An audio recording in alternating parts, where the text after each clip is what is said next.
to another episode of Gaming in the Basement with RockAGoth. Today my interview is with Kalloth0467.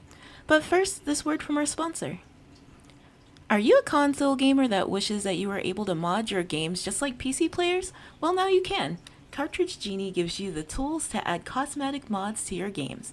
Design online and put your code into the Cartridge Genie, and you'll be using your mods in no time. Cartridge Genie has an apparatus that attaches to any console, retro or next gen. Pick up your Cartridge Genie today. And now here's my interview with Cal. Could you give me a brief introduction about who you are? Yeah, my first name is actually Nicholas. I usually just go by Nick or Cal or Caliph. I'm 25 years old. I'm a Virgo. I know some people are about the signs. I'm just not really thick at them, but I'm a Virgo. Let's see. I'm from New Jersey. That's the most I'm going to say about where I'm from, but I'm from New Jersey. Been there for most of my life. Oh, okay, cool. I'm from the East Coast too. I'm from Boston. Oh, okay. Never been out there before, actually. Yeah, it's cold. So how long have you been gaming for? Probably about like maybe 21, 22, because I can't say what my very first video game was, but I have been gaming for almost all my life. Like, I can say, like, I played Mortal Kombat when I was, like, 5 or 6. Like, I've been playing Mhm. video games ever since I was a kid. I didn't really take it seriously until I got older because, I mean, as a kid, you just never do because you're just playing just to play. Don't really play for a specific purpose. So, can safely say I started taking gaming seriously at like 10 or 11 because one of my favorite games of all time just really got me hooked. And I realized, oh my God, games have amazing stories. Why did I never look at this seriously until now? It's Knights of the Old Republic. I know I'm going to mention that game very frequently during this podcast today, but that was one game that really got me going, thinking, holy crap, maybe I should have looked at this in a different light many years ago. I kind of like how games evolve to have like a narrative now. Can you talk more about your favorite game? Yeah, there's about 4 of them. Knights of the Old Republic is one of them. I'm gonna be as spoiler free as possible for all these, but the 4 games that I've always loved that are my top 4 in no order. Persona 5, it's a game that I found about 2-ish years ago. It's funny, my one of my old friends gave it to me, but she lent me this game saying, "Hey, it's a fun one. The intro is really cool. It's a JRPG." Long story short, you're basically put into a high school setting. So you're put in the school, you get an app on your phone. Next thing you know, you're transported to a different universe, and you have to figure out why you're going there, why this is happening, why only certain people can see it, and just going throughout the entire game. It's really interesting because you get to make friends with all your actual friends. You can romance them. It's like any other RPG, but I really liked it. You're basically superheroes at a point, and I love comic book characters. I love superheroes, so it was fun just doing that. And plus, it just got me really hooked off the bat because the art style is just so great. The next game was Marvel Spider-Man. This is a pretty easy one for me because I love Spider-Man. I remember as a kid going to the very first Spider-Man movie that came out in 2005 with Tobey Maguire with my mom and dad. I was 5 years old when I saw it, and I remember loving that movie, and once the game came out, I immediately had to get it and play it. So, Marvel Spider-Man is basically like the spiritual successor to more of the second Spider-Man movie's tie-in game. It's a lot of fun. I mean, the fact that they have so much options for costumes alone just made it worth it just for that. Its story is great. I honestly love the fact that we get to see him as an adult because, for the most part, a lot of Spider-Man stories, either in movies or in games, tend to focus on him being in high school, which at the end of the day, Spider-Man has done a lot more besides be in school. He only was in school for like 20 or 30 issues. Like, he moved on to college and other things like pretty fast. So seeing a different take on it was very nice, especially that. Oh, and the mods, because it got a PC port recently, and seeing all the mods people come up with has been amazing. A big controversy, which even isn't even that big of a controversy, but they made a new face for the remastered version and nobody liked it. And I didn't hate it. It was clear they were trying to mimic Tom Holland, and it looked too weird because he looked like he was, like, 20 or 18 when he was meant to be, like, almost 30 in the game. So people modded him to make him look older, and I'm like, I like the PC community because they modded him with a beard and, they made his face look a little bit older. I'm like, "I actually like this because this is the new face they're going with, and it looks more genuine." I didn't realize how great mods were until this game because I just got a chance to really see what people can do in only a couple weeks. Like, there was mods about the game changing the face within 24 hours of the game being launched. It's like, it was just a fun time to play it again for that reason, and it's still one of my favorite games because just great story. great gameplay. It never gets old. I'm excited for the sequel. It's coming out this year. It's coming out around my birthday in September, so I'm planning on streaming it. I think the one with Tobey Maguire is my favorite too. I have to say that it's still one of my favorites. Like, I enjoy every Spider-Man equally because they're all great in their own ways, because there's not one better than the other. Two other games that are my favorite. This game is also getting a remake soon. Resident Evil 4, it's a classic horror shooter. I found this game from a friend who was playing it on his Wii, and I didn't really know what was going on because I was a kid, didn't really put two and two together. Granted, it was just fun to watch him play, so I started playing it, and that was kind of one of my favorite games because it got me through middle school. This was right around when YouTube was starting to get a little big because I don't know if you remember YouTube years ago before it was really a business. People used to upload videos. Yeah. When I was watching them on YouTube to figure out how to beat things, it was fun. It was the first game that gave me a challenge where I had to sit there and be like, how am I gonna pull this off?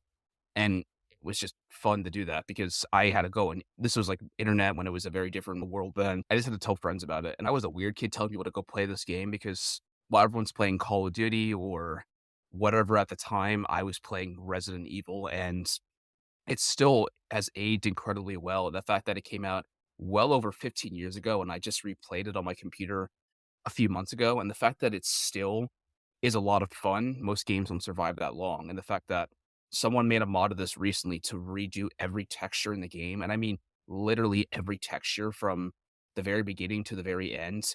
He went and redid everything on his own. He actually went to Spain where they made the game and took inspiration from and took real life photos to compare it. So that way when he redrew it, it looks accurate. The icing on the cake is that he actually had so much to work with. He actually made a separate level just to have fun. Just a testament of the modding community of video games. The fact that he went ahead and spent, I think, like 5 years working on this, but he didn't ask for a dime. I loved Resident Evil 4. And I think it's like their most popular game in the series, right? Everybody unanimously knows Resident Evil 4. That's really what got a lot of people into it. That was when they did a genre jump and they decided to make it not all horror based. They made a little bit action based and like some slight horror, but nothing crazy. It was definitely more action packed, it felt like, than 1 through 3. Oh yeah, definitely. Like 2, I got a chance to play the remake of it. You could just tell, like, it's more like a classic Resident Evil. It's more puzzle based. It's one of those, I have to go find a key on the other side of on the other direction, even though I know, like, I need to go forward and keep going.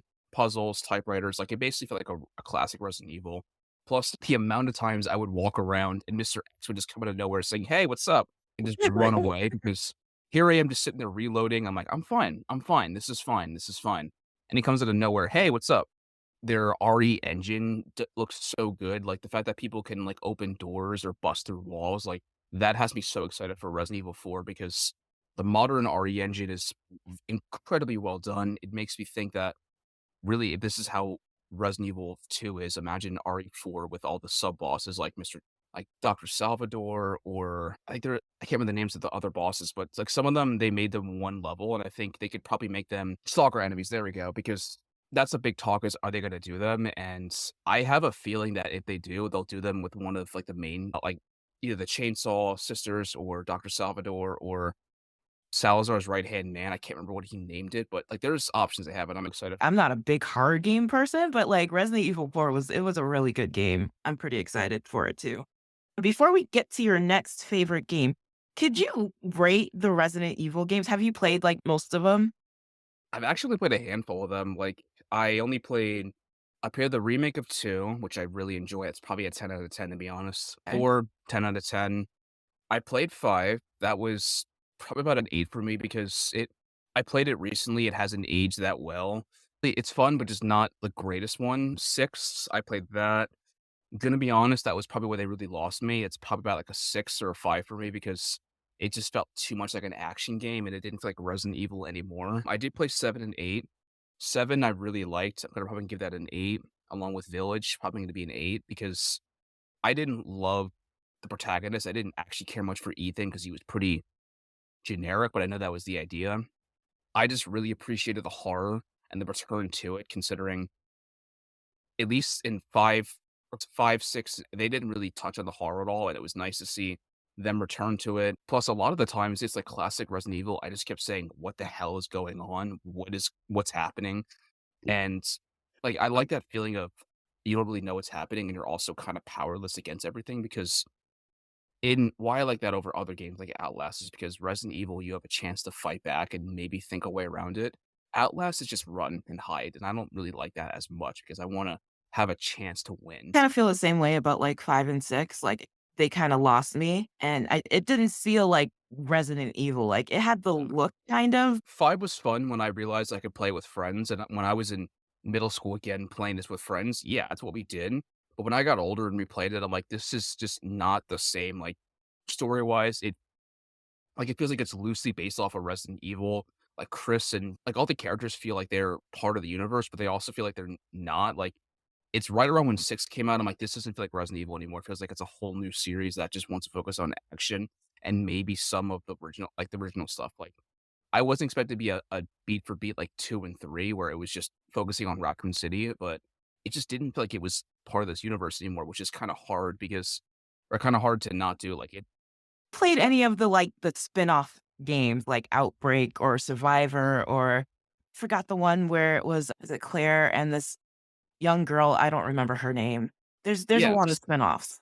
yeah, so there's one that I did play. It's kinda like it is a spin-off slash, like, remake of the other ones. It's called The Dark Side Chronicles. It basically takes place so you end up playing through RE2 and Code Veronica, except they make it a rail shooter instead. So you get to experience the gameplay like that, like, basically like House of the Dead or, like, Time Crisis, like, those kinda games, except with Resident Evil, which that was my exposure to it because they didn't have any remakes at the time, and I played this on my Wii. That was fun to get to at least know what happened in 2 and Code Veronica at the time because I still haven't played Code Veronica yet. Those were fun, plus I like the idea of a rail shooter because it just made it interesting. Like, it still kept the horror for it, but it was all first person, so I was seeing everything when it was happening in front of me. So, like, when I got grabbed by Mr. X, I was like, "Oh shit, oh shit, oh shit, stab him, shoot him in the face, shoot him in the face." Like, it was good experience that I enjoy. I'm glad they kept that first person perspective for 7 and 8 for that. So since we're talking about like the Resident Evil 4 remake, do you have a take on if a game stays exactly the same when it's remade and remastered versus if they make like this changes to the storyline? It really depends on how they do it because at the end of the day, I wouldn't really mind if they remade a game with better graphics. It's just that we're at a time now we're getting remakes, well, remakes, sequels, prequels, like the spinoffs. Like, not that I love this quote by Ben Affleck. I don't follow his work. I just know this is a very accurate quote, but it's involving movies, but it's very accurate to games as well. Everything that's gonna be put on streaming services is gonna be like a remake, prequel, sequel of an existing IP. Nothing's gonna be released in theaters anymore. That's new. Like, that's just gonna be all what's happening. It's the same with video games. If you do the same thing over and over again, people are not gonna wanna play it. There is a fine line. It's very hard to figure out. Like the Yakuza series. They're another game that I'm a really a big fan of. They did remakes of 1 and 2. However, they weren't direct remakes, they actually added to it. So the first game itself came out in 2006. They remade it called Yakuza Kiwami, and they added a shit ton of other things, like they did a separate game mode that it works within the gameplay wise, like how you're gonna level up and grind to get stronger, but it was never in the original, and it works really well. Or they add more cutscenes to it just so you can actually like they can flesh out more characters. Or Yakuza Kiwami 2. Put it this way, I don't mind if remakes end up doing the same thing over and over again. It's just if they're just gonna add gameplay to it and, like, touch up the gameplay and touch up the graphics, then I don't really see a real reason to wanna get it unless it's a major difference. Unless they can add more to the lore itself, or they can add more onto it that wasn't done originally. If you're just gonna do a direct touch up the graphics and gameplay, that's not gonna be enough for me because, I mean, we've had disaster games like that happen already, like when GTA just had its re-release for the original 3, like San Andreas 3 and Vice City, everybody said it was trash because it just wasn't needed, and really, I mean, just improving the graphics alone and the gameplay isn't enough to make a game like that, worth a remake. I think it really depends on the person. I've never heard like your perspective before. I have retro systems and I like to play the original. My husband, he's more into current technology. So if he goes back and play games from like his childhood, he doesn't like how they look. If it can come back and just be the same, he still gets to enjoy it kind of how he remembers. It just feels like when you go back and look at them, you're just like, I don't remember them looking like that. I thought the graphics were better. It's just how Yeah. your mind remembers them. Yeah, like, there's our idealized expectation, and there's how it actually looked. Like Resident Evil 4, I'm gonna be honest, I thought it looked a lot better, and when I looked at it recently, I'm like, "Wow, this isn't a bad game," but it also doesn't look great for today's standards, or even one of the older Pokemon games, Pokemon Colosseum. I was playing it on my GameCube. I thought it looked amazing at the time, and I replayed it. I'm like, "This it doesn't look amazing, it just doesn't look as good as I remembered it was," and I thought Yeah. it was, like, an amazing I mean, I still think it is. The fact that this came out in, like, the early 2000s and it still holds up better than most Pokemon games today just says a lot. So we're talking about remakes and remasters. Would you say like a remake is more so like you're just adding to the story and maybe changing a little bit around, and like a remaster is more like you're just like redoing the graphics and you just kind of leave the game alone? Yeah, exactly. Remastered is just gonna be, like, touching up the graphics a little bit to make them, like, for modern standards and maybe a few gameplay changes, and for the most part, a lot of the ones that I've seen tend to just, like, up the frame rate to, like, 60 FPS the minimum. For Mhm. remastered, like, they completely redo the game. Like, they usually build on a new engine, or they use the same engine, they just improve upon it. Like, Yakuza Kiwami, for example, they end up or remaking it, and it really worked in their favor because just adding the extra lore to it, adding the extra game modes, giving you more to do in it, the fact that they were able to expand it, like, yeah, I remakes have to add more to it, or really it's just gonna be a remastered because remastered versions have happened for years, like, right around the PS3, Xbox 360 to the PS4 and Xbox One era, there was a lot of remastered games coming out because at the time, I don't know how it works specifically. When I saw with the PS3 era and the Xbox 360 era, the way the CPU was, if they didn't remaster it, you could only really play it on that one console because for some reason they're console locked. So it Mhm. makes sense why a lot of games were remastered shortly afterwards because like you can't find the original Last of Us on the PlayStation Store, but you can find The Last of Us remastered because they immediately remastered it once the PS4 came out. Or Red Dead Redemption does not exist anywhere unless it's on a streaming platform. Like you can't play a PS4 version of it because they never made one specifically. So I yeah, it's just one of those things. I don't yeah, I wish they had more options for that reason because there are some great games that are locked on PS3 or 360 that are never gonna be played again because they're console locked, which is unfortunate. And I'll admit pirating is fun. It just is not the same, or emulating the games, this is not the same because there's like a feel you get when you're playing a game. Like my Pokemon Colosseum, I tried emulating it, and sure, it's fun, but it's just not the same. And that's why I'd rather just go to my TV and bust out my GameCube and put on Pokemon again, just finish where I left off. Like there's a feeling you get when you're playing a game and emulating it just is not the same. So you mentioned The Last of Us, and I was gonna check and see if you actually played and watch it. And you mentioned that you think it was like the most well done adaptation of a video game, you think? Honestly, I'm really putting a lot into this, but my friend Ken and I, we chat about this for many months about this when it was gonna go, how it's gonna go. And the fact that we both agreed after watching the pilot, there's not a single thing we would have changed. Like my friend Kent and I, he's one of my oldest friends. Like I've known him since I was 19. I'm 25 now, so it's been a fair amount of time. I met him in college, and he's one of basically he's like an older brother to me. The fact that we had so much time to chat about this, and we both agreed like this is the only time a game has ever been adapted pretty much perfectly. Like they've only everything they've changed has just been adding to the lore of the universe, or it makes sense because when you're adapting like a book to a movie, there's so much you can do with a book that you can't do in a movie, and vice versa. Because in a book, you can at least know what a character is thinking. Versus a movie, you can just sit there and watch somebody just stare at a screen, but you don't really know what they're thinking. Like you can't get their mindset. That's something that they worked really well with within the game to the movie because not the movie, the show, but they had a chance to expand some of the characters, do some more with the in itself, or even just the intro scene. They actually centered on two scientists talking on a talk show. And it's one of those things, it's when you really listen to the scientist talking, like, it made me shiver, like, it made me worried because he even said, "Cordyceps basically can't exist, it's a fungi, it wouldn't survive in humans." It's right when he makes the chilling line of and there's no put it this way, I'm paraphrasing it, but he's like, "There's no way they could really exist, yada, yada, unless we somehow were to get warmer." And he just stops right there, and I'm like, "Shit, that's exactly what's going on now because of global warming," and he said there's no way fungi could do that Yeah. unless it got warmer, and I'm like, this basically right around when he said that line, it made me realize this could probably exist in real life. it's far-fetched. Yeah.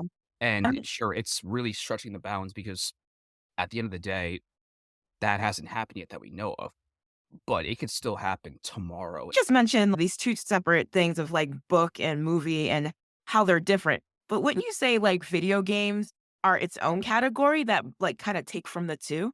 Because it's Oh, kind of yeah. like you're playing that character, but you Yeah. can see it. Yeah, like, there's the problem I've always had with movies being or trying to adapt video games is typically is their own take, like Uncharted, for example. Tom Holland is a fine actor. I think he's a great Spider-Man, he's a great Peter Parker, but he's just not Nathan Drake to me because Nathan Drake is meant to be like Indiana Jones and Johnny Knoxville had a love child, and that's their love child. Like, he's funny, he's meant to be cocky, he's meant to be somebody who's like cracking jokes constantly, and Tom just doesn't fit that cocky vibe. The other thing as well is the guy tried to do his own take on a story because he didn't tell any of the games. He just adapted all of them into one. And I just hate when directors do that because if you just take what we have in video games and try to go with that instead of creating your own story, like it just A, it pleases every fan, and B, you don't feel like you're trying to like shit on the fans saying, hey, we can do better than this because we're filmmakers, we know what you guys would like. Like that's just not something I enjoy as well. The other thing I've noticed they have trouble with is where do you find the fine line of video game and show or movie? Because put it this way, when I was playing Resident Evil 4 as a kid, I had a very different perspective and a different playthrough as you did. Because when I was playing it, I was in middle school. I was between the ages of 11 to 13.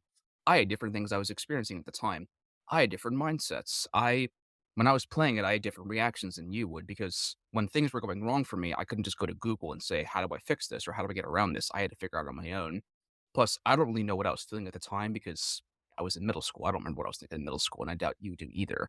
It's one of those things you can't really recreate that feeling you have when you're getting to a level because like, when I was able to be one of the first bosses, it made me so happy because I put so much work into it, and it's one of those things you might have beat it without even blinking an eye. Everyone has a different experience when they're coming to play the game. It's problem of you can't really adapt that to a movie because everyone has different perspectives, and everyone's gonna have a different journey from point A to point B. It's hard to kind of capture what you feel in the show and versus like actually playing it. I think I went into it with that kind of expectation to feel the same. And like I was disappointed. And it's not because the show isn't good. The show is good. It just didn't do what the game did. Exactly. So now I know better. But yeah, I think you're spot on about that for sure. Earlier, you had mentioned, I know we still got to get to your fourth favorite game. I'm just going to ask you one more question. Or actually, go on with your fourth game. I think I can mention this later. So, I was having a toss-up with this because in my head, I'd like to have 4, but, I mean, I just played this one recently, so it's a toss-up. But It's a toss up. Okay, we'll put that between down as a bonus. Uncharted 2 Among Thieves, or Yakuza Like a Dragon.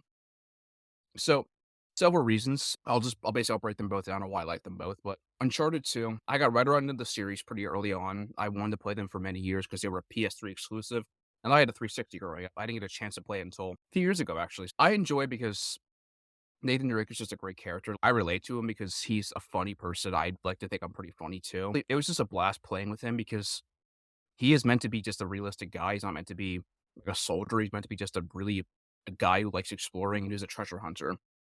I relate to him. Honestly, just hearing him say, "Oh crap," when he's in a bad situation is hysterical. And like it's one of those moments where I realized I fell in love with the series is when one of the best chapters is when you're on a train. You're trying to get to the very end of it to get to the treasure itself.